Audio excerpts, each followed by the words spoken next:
মায়ের হেসেলে সবাইকে স্বাগত। আজ আমরা বানাবো মুগলাই ডিমের কারি।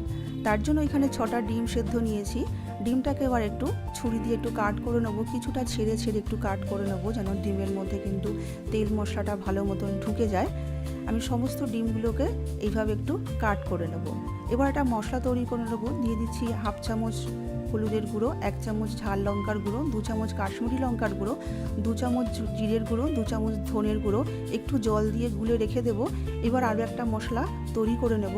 নিয়েছি 10-12 কোয়া রসুন, একটা টমেটো, 1 ইঞ্চি আদা, একটু ধনে পাতা, 2টো কাঁচা লঙ্কা।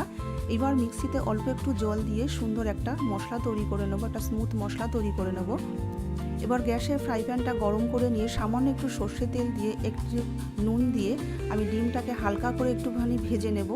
ভাজা একটুখানি হয়ে গেলে তারপর সামান্য একটু কাশ্মীরি লঙ্কার গুঁড়ো, একটু হলুদের গুঁড়ো দিয়েও ডিমটাকে একটু কোটিং করে নেব, যেন ডিমের কালারটা খুব সুন্দর আসে।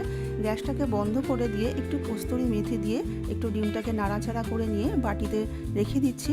এবার ওই ফ্রাই প্যানের মধ্যে দিচ্ছি কিছুটা সর্ষের তেল। এখানে একটা বড় সাইজের পেঁয়াজ আমি কুচি করে নিয়েছি। আমি বেরেস্তা তৈরি করে নেব। গ্যাসটাকে মিডিয়ামে রেখে বেরেস্তা তৈরি করে নিয়েছি। বেরেস্তাটাকে একটু ঠান্ডা করে নিয়ে মিক্সিতে মধ্যে আমি পেস্ট করে নেব। 2 চামচ টক দই দিয়ে বেরেস্তাটাকে আমি সুন্দর করে একটা মশলা তৈরি করে নেব। এবার ওই ফ্রাই প্যানের মধ্যে ওই তেলের মধ্যে দিয়ে দিচ্ছি গোটা গরম মশলা, দারচিনি, লবঙ্গ, এলাচ, ফোড়নটাকে একটুখানি নাড়াচাড়া করে নেব। বাটিতে যে মশলাটা গুলে রেখেছিলাম সেটাকেও দিয়ে দিচ্ছি। মশলাটাকে দিয়ে ভালো করে একটু কষিয়ে নেব।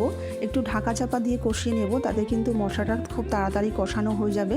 বাটিতে একটু এক্সট্রা মশলা ছিল, সেটাকে ধুয়েও সামান্য একটু জল দিয়ে দিচ্ছি। গ্যাসটাকে একদম লো করে ঢাকা চাপা দিয়ে মিনিট 5 একটু মশলাটাকে কষিয়ে নেব। মিনিট 5 পর ঢাকনাটা খুলে দিচ্ছি। মশলাটা কিন্তু অনেক কষানো হয়ে গেছে। এবার যে বেরেস্তা আর টক দইয়ের পেস্টটা তৈরি করে রেখেছিলাম সেটাকেও দিয়ে দিচ্ছি।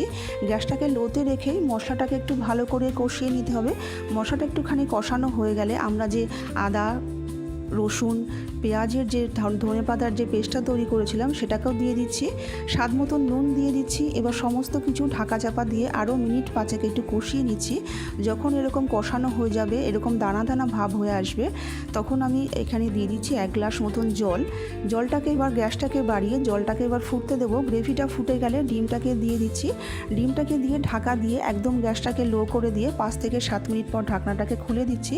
এবার সব শেষে একটু গরম মশলা আর ধনে পাতা দিয়ে রান্নাটাকে শেষ করছি।